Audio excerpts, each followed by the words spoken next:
notre invitée politique ce matin, c'est Amélie de Montchalin. Bonjour. Bonjour. Vous êtes secrétaire d'État chargée des affaires européennes. Thierry Breton, nouveau commissaire européen proposé par Emmanuel Macron, a été auditionné hier par la commission juridique du Parlement européen. C'est la première étape avant une autre audition demain. Et c'est passé juste, très juste, à une voix près. Est-ce qu'il faut se préparer à un nouveau camouflet pour la France? Alors, il n'a pas été auditionné hier. Il a envoyé un dossier sur sa déclaration d'intérêt et un éventuel conflit d'intérêts. Et hier, la commission jury, donc la commission qui s'occupe des affaires juridiques, a pris la décision de ne pas lui poser de questions supplémentaires et de le laisser aller désormais, jeudi après-midi, passer une audition sur le fond, où là, il sera face à des députés avec des questions, des réponses. Il pourra apporter à la fois des éléments essentiels sur pourquoi ce portefeuille qu'on lui confie est cohérent.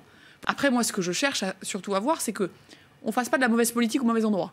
Le Parlement, c'est un lieu qui doit, à mes yeux, bien sûr régler les questions de conflit d'intérêts, c'est son rôle, c'est comme ça que c'est organisé. On pense d'ailleurs qu'on ferait mieux d'avoir une haute autorité de la transparence de la vie publique européenne pour dépolitiser ce qui doit l'être. Moi, ce qui compte, c'est que Thierry Breton, il a pris des décisions radicales, des décisions extrêmement claires.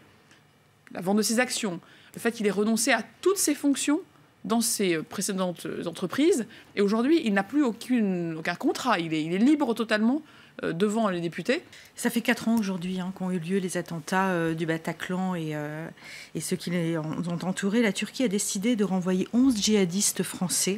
Est-ce que la Turquie fait des djihadistes un instrument de géopolitique contre la France et l'Union européenne? Alors, il y a deux sujets. Il y a les djihadistes qui sont dans des camps sécurisés, des prisons qui ont été gérées par les Kurdes au nord de la Syrie, proche de l'Irak, et où nous essayons de faire en sorte que ce soit sur les terrains d'exaction de ces djihadistes qui soient jugés, donc en Irak pour beaucoup d'entre eux. Et puis il y a d'autres personnes qui ont déjà été arrêtées par les Turcs, parce qu'ils se situaient en territoire turc, et soit parce qu'ils voulaient aller en Syrie et que les Turcs les ont arrêtés, soit parce qu'ils en revenaient. Et dans ce cadre-là, il y a déjà eu 250 djihadistes qui ont été ramenés en France, mais dans des conditions très organisées, pour que nous puissions, dès leur arrivée, les mettre soit en mandat de dépôt, soit en garde à vue, et que nous puissions, nous, les juger. Donc, les 11 personnes dont on parle sont la suite, il y a un protocole, le Cazeneuve, ça a été mis en place à l'époque, par le ministre Cazeneuve dans ses fonctions, qui permet, avec les Turcs, d'avoir une coopération pour nous assurer que ces personnes qu'on ne veut pas du tout voir dans la nature, si elles reviennent en France, elles reviennent quand nous avons tous les éléments pour nous assurer... Donc clairement, vous dites qu'il faut s'attendre à voir d'autres djihadistes renvoyés par la Turquie sur le sol français. Quand ça se passe comme ça, on est dans de la coopération judiciaire, on est dans l'organisation du fait que toutes ces personnes qui ont commis des actes ou qui se préparaient à en commettre ou qui ont été complices d'actes très graves soient jugées. Ce que je vois derrière, c'est qu'effectivement, du côté turc aujourd'hui, il y a, on l'a vu avec l'offensive en Syrie, il y a un discours qui peut être assimilé à du chantage sur un certain nombre de points. Et la France dit que nous ne voulons pas entrer dans ces considérations. Sur les déclarations d'Emmanuel Macron sur cette règle des 3%, qui est un totem un peu dans l'Union européenne, quand il dit que c'est un débat d'un autre siècle, on a un peu du mal à voir quelle est la cohérence et quelle est la lisibilité de la politique d'Emmanuel Macron. Ce qu'il dit là-dessus, c'est à Bruxelles, vous avez une façon simple de régler des questions compliquées. C'est de dire, vous savez, sur les enjeux économiques, sur les enjeux d'investissement, on a 2 règles. Pas plus de 3% de déficit, et un budget européen qui fait 1% du PIB. Circuler, il n'y a rien à voir. Est-ce que ça fonctionne?